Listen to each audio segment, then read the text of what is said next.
quero convidar aqui, direto de Recife, o mentor e fundador da ITX Pro, ou seria a ITX Pro. Roberto Arteiro, por gentileza, vamos recebê-lo. Obrigado. Tudo bem? Um prazerzaço te rever. Vai trazer aqui provocações e reflexões para todos os profissionais de cibersegurança e dizer como ir além do domínio sobre hard skills essenciais da atividade e se aprofundar também em conhecimento sobre liderança, comunicação e gestão de pessoas. Uma tarefa difícil essa, hein? Boa sorte. Estamos aqui para isso. Pessoal, vamos lá, né? Vamos começar aqui uma quebra total de padrão aqui. Vocês estão o dia inteiro aqui assistindo palestras técnicas. Mas antes de eu começar a falar sobre carreira na área de cyber, deixa eu me apresentar rapidamente. Meu background é na área de segurança, risco, compliance. 2002, final de 2002, início de 2003, eu fundei a primeira pós-graduação na área de gestão de segurança da informação lá na minha região. Acho que é uma das primeiras do Brasil. E juntei profissionais do Brasil inteiro para dar aula, que na época não existia essa carreira dentro de uma estrutura, né? Imagina, 20 anos atrás.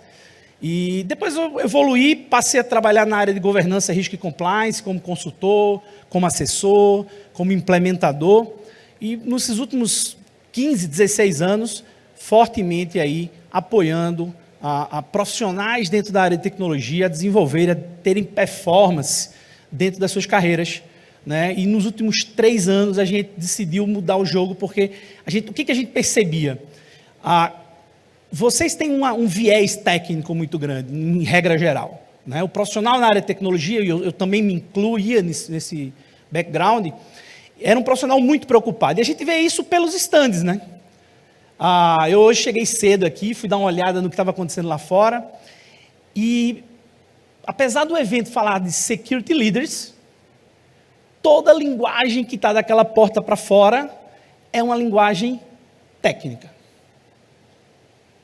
Eu não vejo um único stand tratando questões de liderança executiva na área de segurança, de cyber, de risco, de compliance, nada disso. E aí, isso é reflexo de vocês, tá? Isso é reflexo de vocês. Eles só rebatem aquilo que vocês demandam, né? E isso é uma coisa que fica nesse ciclo vicioso. E a ideia hoje aqui é a gente quebrar um pouco esse paradigma aqui nessa palestra e falar um pouco de coisas que vocês não estão acostumados a ouvir.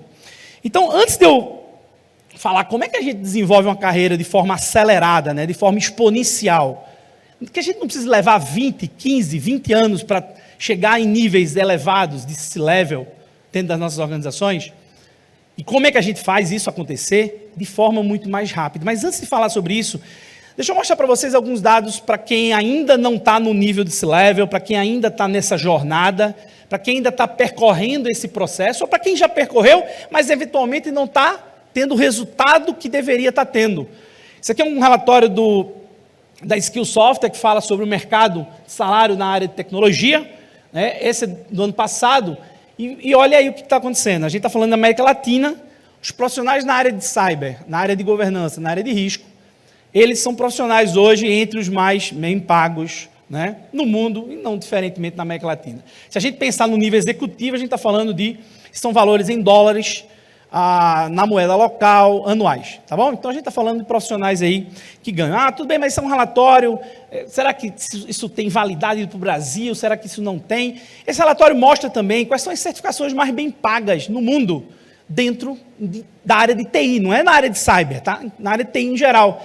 Das 5 certificações mais bem pagas no mundo, na área de tecnologia, a primeira e a terceira estão relacionadas às atividades dos senhores, né? Primeira na área de risco, a terceira na área de gestão de segurança.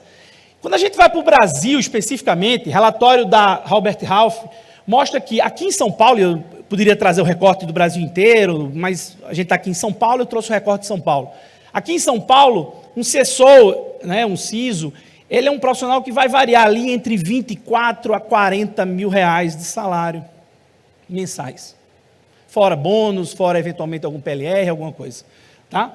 Quando a gente está falando de um nível menos C-level ali para um nível mais de gestão de segurança, a gente está falando ali um pouquinho abaixo, mas não muito abaixo. E aí muitas vezes a gente se pergunta, cara, mas será que todos estão ganhando isso? Será que todos estão tendo esse tipo de resultado? Por que alguns não conseguem chegar lá? Por que a gente, eventualmente, até tem a responsabilidade, mas não tem o resultado financeiro equivalente?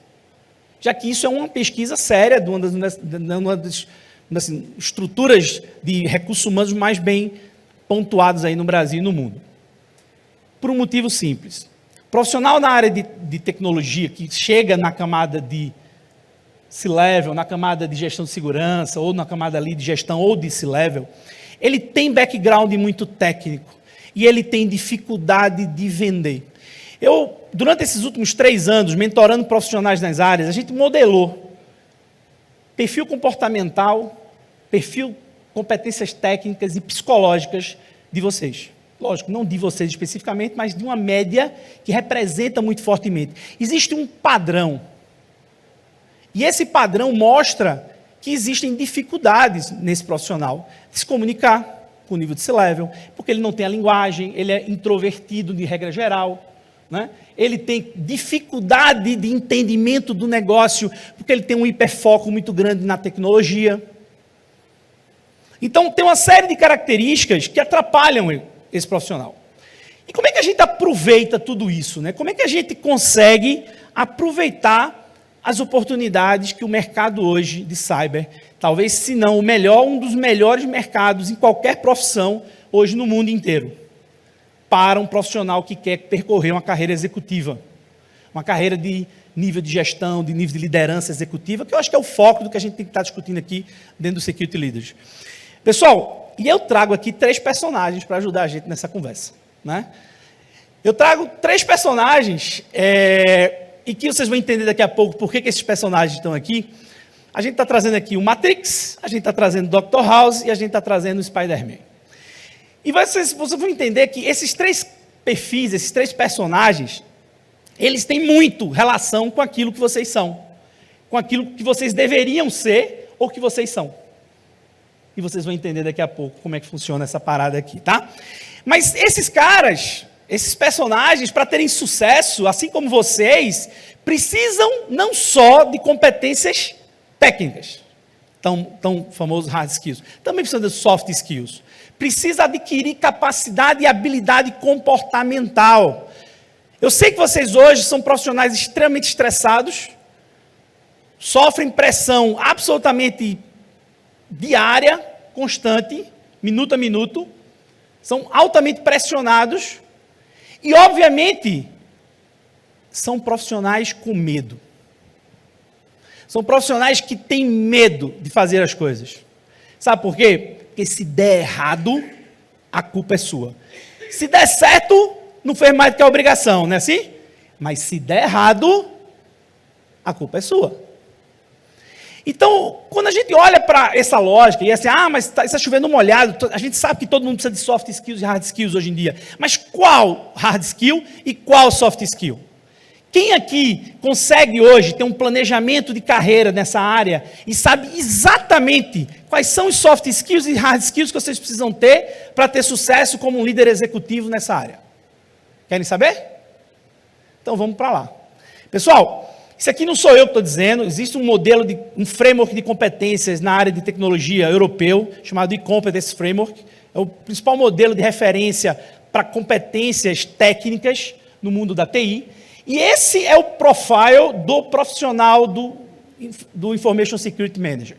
Né? Ou seja, quando a gente olha para o cara que é o gestor de segurança, o cara que vai avançar para o nível de C-Level, esse cara, basicamente, segundo o E-Competence Framework, precisa desenvolver 5 habilidades técnicas. 5 conjuntos de habilidades técnicas. Primeira delas, precisa ser um cara que acompanha tendências tecnológicas, e vocês provavelmente estão aqui fazendo isso, né? Tentando entender o que está acontecendo com o mercado, o que está acontecendo na tecnologia da área de vocês, entendendo para onde que isso está e qual a implicação que isso pode ter do ponto de vista de segurança. Mas além disso, vocês também precisam ser bons em desenvolver estratégias de segurança. Estratégias é o quê? Como que eu vou atacar problemas dentro da área de segurança. Mas não como do ponto de vista técnico, mas do ponto de vista de estratégia. E aí muitas vezes isso aí pega, porque vocês são bons em dizer como fazer as coisas do ponto de vista técnico. Basta assistir as palestras que a gente assiste aqui todos os dias, né? ao longo desse dia inteiro hoje, né? Todo mundo aqui é muito bom em dizer qual foi a tecnologia XPTO que usou para fazer alguma coisa, mas por que fez isso? O que isso trouxe de resultado para o negócio? Qual que é a argumentação do porquê? Pessoal, eu estava conversando na hora do almoço hoje com alguns fornecedores, e eu estava dizendo uma coisa para eles, o seguinte: vocês compram muito fácil o que está dessa porta para fora, mas eles não recebem, eles não faturam, sabe por quê? Porque a venda para vocês não garante o faturamento deles, por um motivo muito simples: vocês não assinam o cheque. E para alguém assinar o cheque na companhia de vocês, vocês precisam fazer o quê? Vocês precisam vender o que vocês compraram aqui, lá dentro da empresa de vocês. E aí a pergunta: vocês sabem fazer isso? Vocês sabem montar uma estratégia e justificar do ponto de vista de negócio o resultado que isso vai provocar? Hoje mais cedo, na parte da manhã, eu participei do Advisor Board aqui do Security Leaders, e a gente estava discutindo sobre isso. E uma das coisas que eu falei é o seguinte: se vende tecnologia de segurança pelo medo. E a gente precisa começar a entender que a gente precisa vender pelo resultado. E não é o resultado porque eu vou proteger, porque eu não sei. Não, cara, quanto de dinheiro vai colocar no bolso do acionista? Mas, Arteiro, não tem como eu dizer quanto de dinheiro vou colocar no bolso do acionista ou da empresa com um projeto de segurança. Será que não? Quantos de vocês, por exemplo, trabalham em empresas que têm capital aberto? Alguns. Ou que precisam escalar o seu negócio, alavancar o negócio, e que usam linhas de financiamento de capital internacionais. Já expande, né? Todas de capital aberto usam. Muita empresa hoje está pagando caro no funding de capital dela, no custo de capital, de investimento, seja na captação de recursos na bolsa, capital aberto, seja nas linhas de financiamento, pelo rating de risco deles. Se você chega com um projeto que você consegue mostrar que aquilo ali vai diminuir o rating de risco daquela organização para as agências internacionais de classificação de risco, o que acontece com o custo do teu capital? Fica mais barato. Se ficou mais barato, é dinheiro no bolso, entende? Direto. Eu não estou nem falando do setor financeiro, porque o setor financeiro tem uma peculiaridade. É mais fácil ainda. Porque banco, ou qualquer instituição financeira que empresta dinheiro, ela ainda tem uma vantagem, é que o fator de alavancagem para quem trabalha no setor. Quem aqui é do setor financeiro?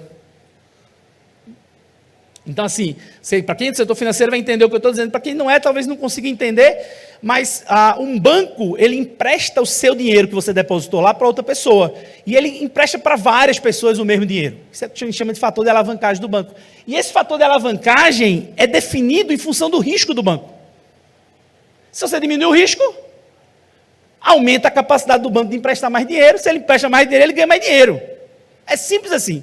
Eu não preciso justificar que a tecnologia é melhor, que não sei o quê. O cara só precisa dizer o seguinte: bicho, tecnicamente isso aqui é o que precisa ser feito, isso aqui vai reduzir X% no meu risco operacional do banco, e com isso vai aumentar o meu fator de alavancagem, vai trazer um spread anual de não sei quantos bilhões a mais, e isso vai gerar dinheiro para o banco, acabou.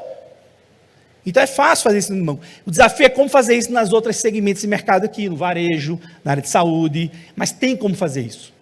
Esse é um desafio. Isso tem a ver com estratégia. Isso tem a ver com como desenvolver uma estratégia de segurança. Né? Eu preciso ser bom em fazer gerenciamento de risco. Eu preciso ser bom em fazer gestão de segurança. Eu preciso ser bom em governança. Então veja quantas habilidades técnicas são exigidas para um profissional na área de gestão de segurança. E não sou eu, Arteiro, que está dizendo isso aqui. Isso aqui é modelo internacional. E aí você diz assim: mas como é que eu avalio isso aqui? Como é que eu autoavalio para saber se isso está legal, se está bacana, se eu tenho ou não? Pessoal, a Exim, a gente é parceiro da Exim, e a Exim tem uma ferramenta chamada Astrid, que ela é acoplada a esse modelo internacional de competências técnicas, que é o E-Competence Framework, e hoje você consegue fazer uma avaliação não só sua, como do seu time inteiro, se você quiser. para saber, e não só para a função de gestor de segurança, mas para um especialista ou para outras funções dentro da área de TI, porque o modelo do e-competence framework ele é bastante amplo. Tá? Só que além desse modelo de competência técnica, a gente precisa também ter um modelo de competência comportamental.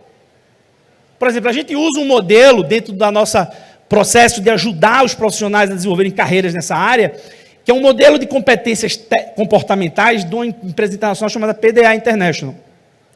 Se vocês olharem aqui, eu coloquei aqui, ó, do lado esquerdo, em cada eixo comportamental, a setinha amarela é a média do profissional da área de vocês. Pela minha experiência, pela quantidade de casos que eu já medi e já avaliei. E o pontinho vermelho é o target que ele precisa para ter alto desempenho como um gestor, um C-level na área de segurança. Então, ou seja, o profissional de segurança hoje, ele é medroso, ele não quer assumir risco, porque ele está casca grossa, né? Já levou porrada que só. Então, gato tem medo de água fria, né? Gato escaldado tem medo de água fria. Então, o eixo de risco dele é lá embaixo, ele não quer mudar nada. De preferência, ele tem medo da mudança. E ele precisa assumir um pouco de risco para fazer transformações. Do ponto de vista de extroversão, como é que ele vai vender? Como é que ele vai influenciar? Como é que ele vai mudar o comportamento de uma organização, de um board, discutir, se ele não consegue ter a linguagem, se ele não consegue ser um cara comunicativo, que cria conexões positivas? Do ponto de vista da paciência, ele tem que ser um cara cauteloso, ele tem que ser, do ponto de vista de norma, apegado às normas, obviamente, só que não tanto quanto vocês estão hoje, que é preto no branco, cara crachá, tem que ser um pouquinho mais flexível, e ele precisa de algo que vocês estão com dificuldade, que é o autocontrole. Precisa ser mais racional. E vocês hoje estão muitas vezes tomando decisões emocionais, seja porque vocês estão pressionados por um ransomware que está na infraestrutura de vocês, ou porque vocês estão com ameaças pesadas, ou porque vocês estão assumindo riscos sem comunicar o risco adequadamente. Isso gera pressão interna para o profissional de gestão de segurança. Você não consegue dormir direito, né? E quando a gente olha do ponto de vista desses eixos, o que eles representam em termos de comportamento, vocês precisam, um profissional de gestão de segurança, ele precisa ter, esses que estão circulados em vermelho, são aqueles comportamentos, aquelas atitudes comportamentais que vão ser exigidas de vocês no dia a dia. Se vocês refletirem os eixos da esquerda, vocês atingem o que está marcado na direita. Tá bom? Como que eu avalio isso? Para quem quiser, bata um print dessa tela aí. Eu trouxe um bônus para vocês. Nesse QR Code, vocês têm uma página lá onde a gente libera para vocês a avaliação, tanto comportamental quanto técnica. Vocês podem passar para o time de vocês. Vocês fiquem à vontade. Não vai ser cobrado nada de vocês. Vocês podem fazer a avaliação comportamental de vocês e técnica também, tá bom? Muito bem, mas como que eu, então, desenvolvo esse profissional? Pessoal, a gente, ao longo da nossa experiência como mentor de carreiras na área de tecnologia, nós desenvolvemos um método que tem 4 passos simples, tá? Essa é a contribuição agora legal para vocês. O primeiro passo, que seria o óbvio, seria planejar, mas não é tão óbvio assim. Quer ver que não é tão óbvio? Qual desses 3 caras vocês acham que deveria estar ganhando mais dinheiro hoje em dia? Pela performance, pelo que representa, pelos resultados que ele entregou no último ano, nesse ano. É o Neymar, é o Cristiano Ronaldo ou é o Messi? Quem que é o cara mais valorizado hoje? É o Messi. Concorda? Quem que está ganhando menos? É o Messi. E por que ele está ganhando menos? Porque essa é a primeira lição que eu estou trazendo para vocês aqui. Será que você deve sempre aceitar a melhor proposta financeira que apresentam para você ir para o próximo emprego? Ou será que você deve ir em função de um planejamento estruturado de carreira? Messi foi ganhando 1/3 ou menos, 1/4 do que ele poderia estar ganhando, por um motivo muito simples. Porque venderam para ele um projeto de stock option. Para quem não conhece, o contrato dele prevê um valuation fixo do time que ele está, que ele pode comprar X% desse time daqui a 2 anos, quando ele for se aposentar. Ou seja, ele foi vendido stock option para ele. Então, assim, ele está apostando na competência dele de transformar o time, fazer o time crescer, e lá na frente virar dono do time. Porque ele está ganhando absolutamente 1/4 ou 1/5 do que ele poderia estar ganhando na Arábia se ele fosse lá fazer a mesma coisa que o Cristiano Ronaldo e o Neymar fizeram. Então, primeira lição, nunca vá para onde você está sendo pago mais, mas aquilo que te leva para onde você quer ir no médio e longo prazo. E a gente muitas vezes vai atrás do dinheiro no curto prazo e esquece a nossa carreira e joga a carreira da gente no lixo. Porque a gente assume funções que não vão agregar outras competências. Quando a gente olha para os nossos personagens, né? E diz assim, todos esses caras aí, do ponto de vista de planejamento de carreira, se a gente pudesse citar dessa forma, são pessoas que trabalham com propósito, né? Todos esses caras têm um propósito, para quem acompanha essas séries, esses filmes, esses caras trabalham com um propósito muito maior do que a missão unitária. Então, quando a gente associa no planejamento de carreira da gente, paixão, propósito, a gente ganha o jogo, tá ligado? Então, assim, o Homem-Aranha é aquele cara bonzinho que ajuda todo mundo e que se ferra sempre, né? O Neo morreu lá para salvar todo mundo. O Dr. House é o cara que, pô, tá lá mancando, ferrado para morrer, com não sei o quê, mas tá lá trabalhando para ajudar a salvar o povo. Então, assim, esses caras trabalham com propósito. Então, quando vocês forem planejar a carreira de vocês, lembrem disso aí. Segundo passo, desenvolver competências. Então, depois que eu planejo, sei para onde que eu quero ir, o que eu tenho que fazer agora? Eu tenho que desenvolver minhas competências técnicas e comportamentais. E como que eu faço isso? Será que eu preciso estudar feito um maluco para crescer na carreira? Será que é esse o caminho? Vou fazer lá um monte de certificação, fazer um monte de curso de MBA, porque eu sei que essa é a estratégia que vocês aprenderam a fazer. Sim ou não?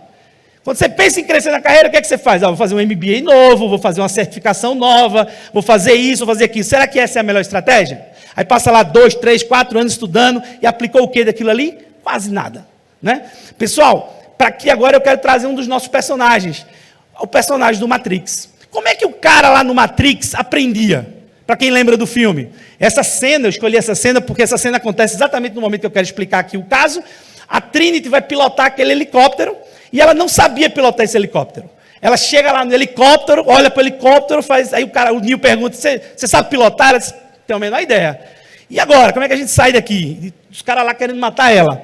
Aí ela lá liga para o tanque, carrega aí o programa do helicóptero XPTO. O tanque vai lá, carrega na cabeça dela, aprendizagem exponencial. A gente não precisa aprender tudo, ela não precisava ter um curso de pilotagem de todas as aeronaves do mundo. Ela, naquele momento, precisava aprender a pilotar o quê? Aquele helicóptero. Entende? E a gente perde muito tempo fazendo certificações, MBAs, estudando um monte de coisa, que a gente não aplica nada. Quando a gente deveria estar fazendo o que a gente chama de aprendizagem exponencial. Eu estou escrevendo um livro sobre isso, ano que vem eu vou estar lançando, sobre como que a gente aplica a aprendizagem exponencial para desenvolver carreiras profissionais em alta velocidade.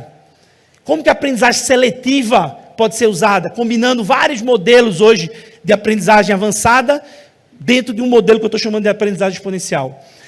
Terceiro passo, preciso construir experiências. E aí vem aquela velha máxima, né? Mas eu vejo uma vaga ali, está dizendo que eu tenho que ter 10 anos de experiência, e eu só tenho 5, então não serve para mim? Deixa eu fazer um exercício para vocês. Se esses 2 médicos fossem operar o olho de vocês estão com um problema de olho, são 2 oftalmologistas, e vocês tivessem que se operar para eles, só olhando a imagem, quem se operaria com o médico da esquerda? Levanta a mão. E quem botaria seus olhos na mão da direita? A maioria, né? Por quê?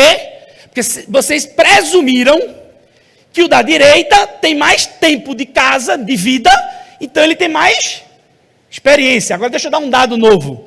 O da esquerda é um jovem prodígio que já fez 5.000 cirurgias dessa que você vai fazer no seu olho.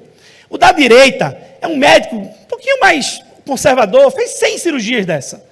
Quem que você colocaria seu olho? Da esquerda ou não?